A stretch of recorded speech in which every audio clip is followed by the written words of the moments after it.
Hey guys. Good evening. Do not adjust your radio. There is nothing wrong.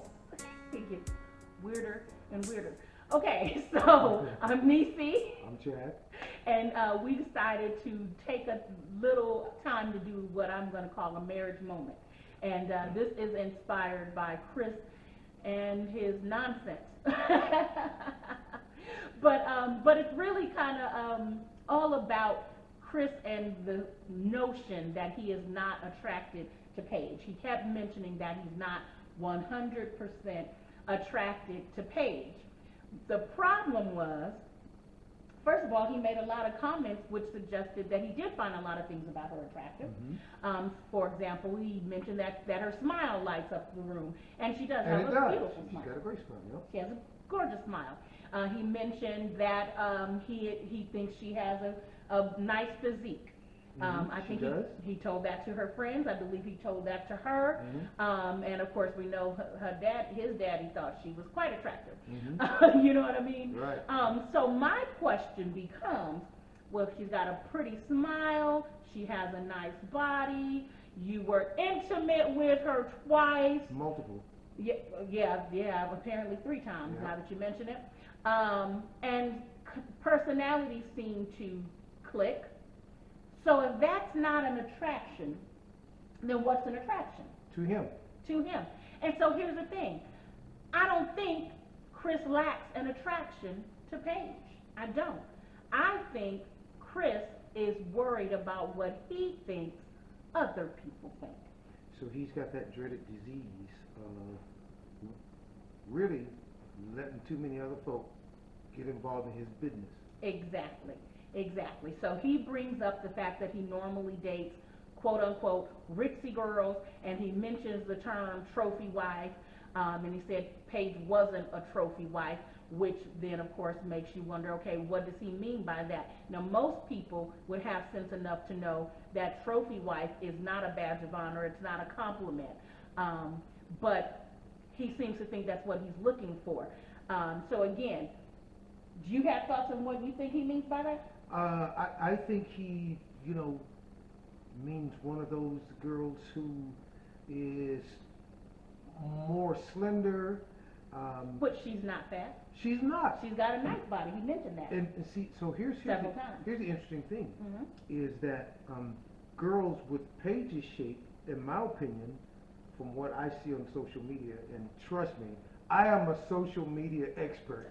But I'm sure.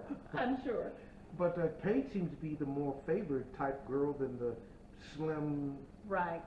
Right. Outside of the artificially inflated chest, she does have the physique that women are paying to get. So that's not the issue.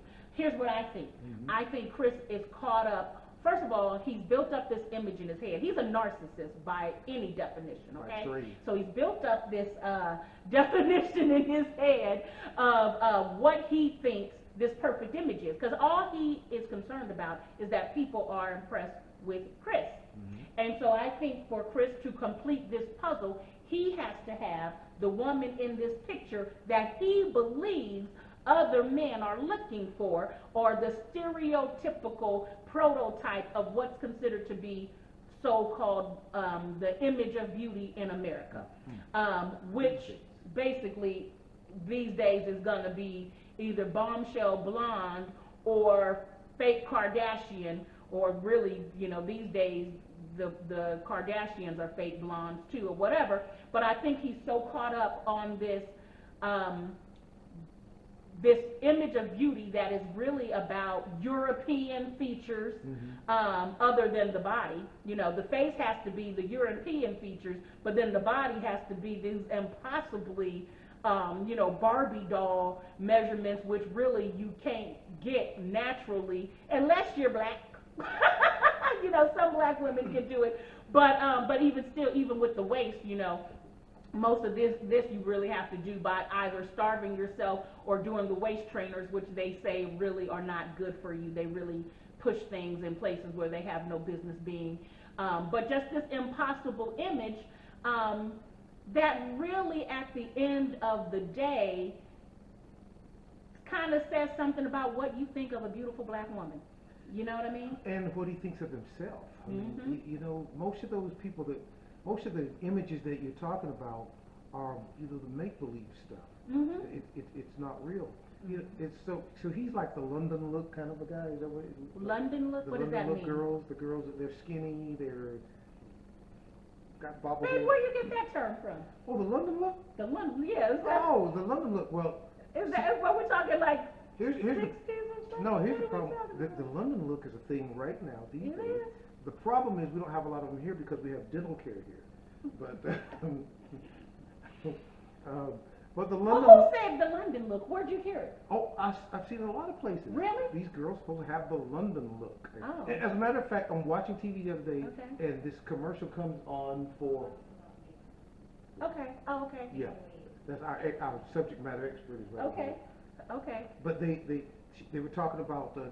So it's a you're certain right. way that they wear the makeup. It and was a whatnot? makeup commercial, and they were Okay. talking about the London look. Okay. Oh, what is that? All right. So, So yeah, but and I think it's got a lot to do with again. I think his issue is I want every man in the world to be looking at my woman, and that says something about me. And again, Paige is an attractive woman. I'm not saying that Paige can't turn heads, but I think for him, it's got to be almost a European kind of thing. And to be quite frank, I think he's got a problem with the fact that she is not light skinned. I really do. I think honestly, if she passed the paper bag test, that would, with that same body, same personality, Chris wouldn't have an issue. So we're gonna have to do an in-depth social media investigation.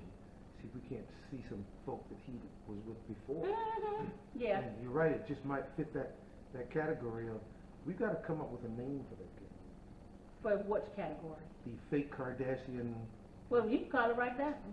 There you go. Wannabe Kardashian. There you go. And these days, unfortunately, that's the standard. But anyway, but listen. At the end of the day, I think all of this equals you are too influenced by what you think other people think, and that is a bad recipe when it comes to a marriage. Period. Other people will destroy your marriage. Ain't but two people need to be in your bed if you are married. That is you and your husband. There aren't but two opinions that count. Well, I would say three opinions that count. Yours, your husband's, and the Lord's. Okay? So you're always going to have somebody on the outside talking about what y'all need to do and who should have done this, that, and the other. At the end of the day, I have to go to bed with this man. I'm living life with this man. If you spend all your time worrying about what other people think, that's going to destroy your marriage. Oh, and you will never get any kind of cohesiveness because people tend to change their mind quicker when they're giving you advice than they do when they're trying to figure out their own path. And then they'll have you spinning around in circles, and that's just, it's not good. Bad. And let's go ahead and talk about the fact that at the end of the day, Paige and Chris stood in front of the Lord and their families and one another and pledged to love one another. I didn't hear anybody say, I will take you to have and to hold as long as you look a certain way and my friends agree that you look a certain way. That's not what marriage is, you know. And frankly, even if you weren't married, the influence of other people's opinions, if you're letting that guide your life, you're never, because the people who are weighing in are not going to be the people who are paying your bills, who are holding you down, who are bailing you out. Like, you got to be careful about letting what other people think dictate what you think. Or he doesn't even seem to know what he thinks unless it's what other people think. Yeah, you know, it's not a bad thing to necessarily see what other people are doing and kind of read other opinions. But at the end of the day, I like she was saying, I've got to make a decision for this house based on how we feel. And that might be a combination of a lot of other stuff I've looked at. But at the end of the day, the final decision has to be ours. It can't be about other folk that get in our business. And when it comes to relationships, listen, you're always going to run into somebody that's you know, oh wait, she's a little bit cuter than the one that I picked. Oh wait, he got a little bit more money than the one I picked, or whatever the situation may be. The key word in a marriage is commitment. You've already committed to this. You've already made a promise to this. And you know what? If you put the work in, you would be amazed at how much that love that you all build will really cultivate your attraction towards someone. You know, that's really, and that's one of the reasons we were saying in the other video, you know, all of these outside influences during the honeymoon, like this is the time when you really this should have been your opportunity to draw closer to Paige and increase your attraction to Paige, but you can't do that if you're focused on other things and if your attention is being divided. You know, you've really got to be careful about that kind of stuff, not just in the honeymoon, but especially in the honeymoon, but ongoing throughout the relationship. You cannot spend all your time worrying about whether or not your friends think so-and-so is happening, or they think he's a good man, or checking out other things and going, well, what if? Well, maybe if I pick that one, I'd have a better this. Maybe if I'd gone that way. But you know, here's the other thing, and this is what happens, in my opinion, to many narcissists, maybe all of them. See, while he's thinking about himself, don't think for 1 minute that there are not other guys watching this show thinking, you know what, she looks pretty good to me. And with social media the way it is today, it'd be pretty easy to find her and slip a little message. But clearly people know how to find him. So. I'm just saying, dude, stop thinking solely about yourself. The same thing that you think are the problems she has, well, there are folk out there who are going to tell her that you've got the same problems too. Oh, he's got much bigger problems. Okay, And trust me. Some of these guys out there right now are thinking about how they can highlight your problems. Because here's another thing about Paige. She's got a career. Mm-hmm. She's got real estate. Mm-hmm. She seems intelligent. She's articulate. She's got a lot going on for her, man. Mm-hmm. I don't know. Maybe you're the lucky one, Chris, not her. Yeah, she absolutely is a trophy for somebody who knows, you know, what a real trophy is. But that being said, just in general, I guess the real message for the video is to protect your marriage. You know, really make your marriage about your relationship between yourself and your spouse, and really just trying to grow closer to one another and grow closer to God.